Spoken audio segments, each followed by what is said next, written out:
Bíblia de Jerusalém, livro do profeta Isaías, capítulo de número 58, versículos a partir do versículo de número 1 até o versículo de número 5. O texto diz assim: Grita a plenos pulmões, não te contenhas, levanta tua voz como trombeta, e faze ver ao meu povo a sua transgressão, à casa de Jacó o seu pecado. É a mim que eles buscam todos os dias. Mostram interesse em conhecer os meus caminhos, como se fossem uma nação que pratica justiça, que não abandona o direito estabelecido pelo seu Deus. Pedem-me leis justas, mostram interesse em estar junto de Deus. E perguntam, por que jejuamos e tu não o vês? Mortificamo-nos e tu não tomas conhecimento disso. A razão está em que, no dia mesmo do vosso jejum, correis atrás dos vossos negócios e explorais os vossos trabalhadores.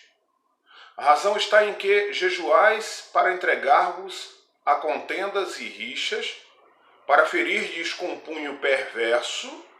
Não continueis a jejuar como agora, se quereis que a vossa voz seja ouvida nas alturas. Por acaso é este o jejum que escolhi? O dia em que o homem se mortifique? Por acaso a esse inclinar de cabeça como um junco? A esse fazer a cama sobre pano de saco e cinza? Acaso é a isso que chama jejum? E dia agradável a Javé? O título desse texto que eu li para vocês diz que este é o jejum que não agrada a Deus. Eu confesso que relutei bastante em fazer esse vídeo nos moldes que estou fazendo para falar da convocação do presidente Jair Messias Bolsonaro no dia de ontem para que houvesse um jejum coletivo de grande parte da nação evangélica brasileira em prol das orações e das contingências contra o coronavírus que aí está assolando todo o planeta. Eu hesitei em fazer esse vídeo e falar essas coisas porque sei muito bem o tipo de apropriação indébita que em geral acontece com relação às narrativas da Bíblia. É importante notar que pessoas que não têm nenhum tipo de atrelamento ao bom funcionamento da leitura e interpretação das Escrituras fazem de maneira deliberada, como foi o caso do presidente da República, evocando um jejum contra essa epidemia e pandemia que aí está assolando todo o Brasil. É interessante notar como as narrativas religiosas, em certo sentido, acabam querendo assumir o protagonismo da própria história. Eu disse em um vídeo anterior que o protagonismo do que está acontecendo no mundo agora pertence somente à ciência. Somente a ciência pode trazer uma resposta para esse mal que nós estamos vivendo agora. Somente a ciência tem investido milhões em pesquisa para poder encontrar uma saída, evidentemente, acolhedora, para que as pessoas possam, de fato, encontrar uma vacina que venha mitigar toda essa situação. Mas é a ciência que tem orientado também a que nós fiquemos em casa de quarentena, é claro, aqueles que têm em casa, diante das realidades sociais gritantes e punjantes que o nosso país enfrenta. Somente a ciência pode trazer uma resposta. Mas é interessante também notar o ranço que existe por parte da religiosidade brasileira com relação à ciência. Quando o protagonismo da história é assumido pela ciência, quando somente ela pode trazer uma resposta evidente para a situação em que se está vivendo, os religiosos se sentem, de certo modo, ofendidos e tentam fazer força para mudar a situação e assumir o protagonismo histórico do outro lado, totalmente distante do vírus, totalmente distante de encontrar uma saída. Cai serrão daquilo que Jesus dizia quando perguntado sobre por que ele não fazia mudanças sintomáticas na sociedade que ele mesmo estava vivendo. ele dizia refrão que acontecia sempre no ambiente judaico, que era médico, cura a ti mesmo.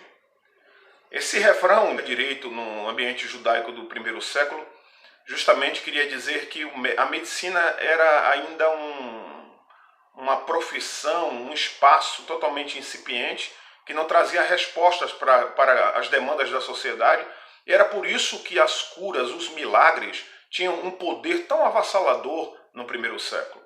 Médico, cura-te a ti mesmo, quer dizer, você não consegue encontrar, médico, uma solução para a sua própria doença, como você pode se arrogar em querer curar quem quer que seja?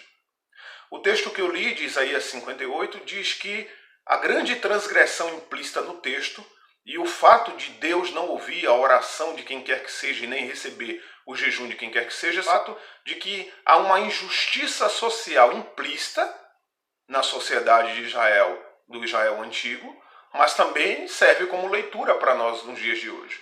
Ora, se há injustiça, se a busca desenfreada pelo jejum e pela aceitação dessa divindade se dá apenas no campo dos interesses próprios, e enquanto isso acontece, há uma exploração velada dos trabalhadores, como o texto mesmo explicita, então este será um jejum que Deus não aceitará. É isso que o texto diz. Então vem a figura do senhor Jair Messias Bolsonaro, presidente da República, conclamar os evangélicos para que eles passem um dia sem comer. A ideia é de jejum, de abstinência, para que haja uma aceitação de uma oferta mediada pela divindade, para que então a cura seja encontrada mediante a religião e não mediante a ciência. Enquanto isso acontece, ele fomenta a discórdia com relação à ciência. Acontece, enquanto o jejum acontecia, as relações trabalhistas de exploração do trabalhador brasileiro estava toda contida nas medidas provisórias tomadas tanto pelo presidente como pelo seu ministro da Economia, o senhor Paulo Guedes, dilapidando completamente os direitos trabalheiros, jogaram toda a nação a uma situação exasperante, de fome, de miséria absoluta, e aí ele evoca a religião para poder dar uma resposta a toda essa situação. Uma vez que a proposta era que as pessoas recebessem, os trabalhadores informais recebessem apenas a ajuda de R$200. Então o Congresso interveio sobre essa situação e aumentou esses custos para R$600. Esse dinheiro deu um montante de R$1 trilhão de reais, e esse dinheiro foi repassado para os bancos, né? Para socorrer os bancos. Os bancos contiveram esse dinheiro em seus caixas para sanar os seus problemas financeiros e não repassaram esse dinheiro para a população. O dinheiro continua contido. Quer dizer, onde é que está a honestidade das ações do senhor Jair Messias Bolsonaro na busca por uma solução, quando ele trata a questão da Covid-19 empurrando os velhos e idosos para a própria morte?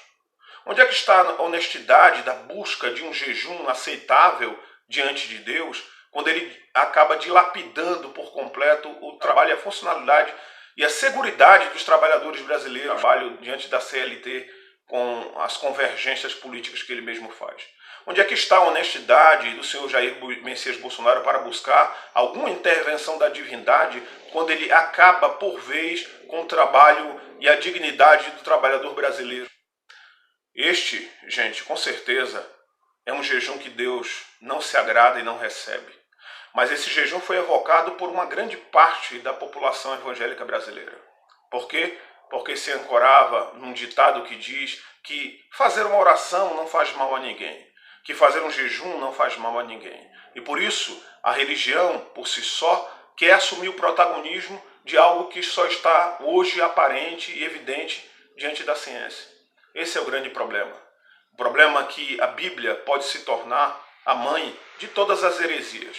A heresia que o senhor Jair Messias Bolsonaro cometeu ontem, junto com milhares e talvez até milhões de evangélicos, foi chegar diante da divindade com uma proposta totalmente obtusa, alterada, completamente avassaladora diante da sociedade e diante das pessoas.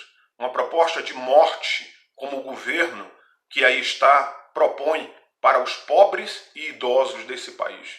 Uma proposta de solapamento social de toda a situação que foi configurada para que houvesse uma melhoria com relação aos trabalhadores. Se houve uma oração no dia de ontem, se houve um jejum no dia de ontem, aceitável por Deus, foi somente daqueles que não tinham de fato o que comer. Foi somente daqueles que não têm onde dormir. Foi somente daqueles que estão abandonados vida fora. Foi somente daqueles que não têm ninguém por si. A essas pessoas, nesses lugares, Deus, de fato, se faz presente. A essas pessoas que quiseram conjurar uma oração e um jejum em nome da divindade, através de um processo de apenas solapamento das condições sociais, eu lhes digo com toda sinceridade, ali estava o discurso sobre Deus. Mas Deus, onde quer que esteja, com certeza está com um assolado, com um contrito, com um falido vida fora, com aqueles que não têm ninguém por si. Essa oração do senhor Jair Messias Bolsonaro e de milhões de outros evangélicos brasileiros, esse jejum, com certeza, não foi ouvido, não foi aceito, porque é o jejum do fim do mundo, é o jejum do solapamento das condições sociais, é o jejum da fome autoimposta por um governo sórdido, incapaz de ter um mínimo de dignidade humana para com os outros. É isso que eu queria dizer. Peço que você passe esse vídeo para frente, que você deixe o seu like, que você curta, compartilhe, se inscreva no canal e vamos conversando.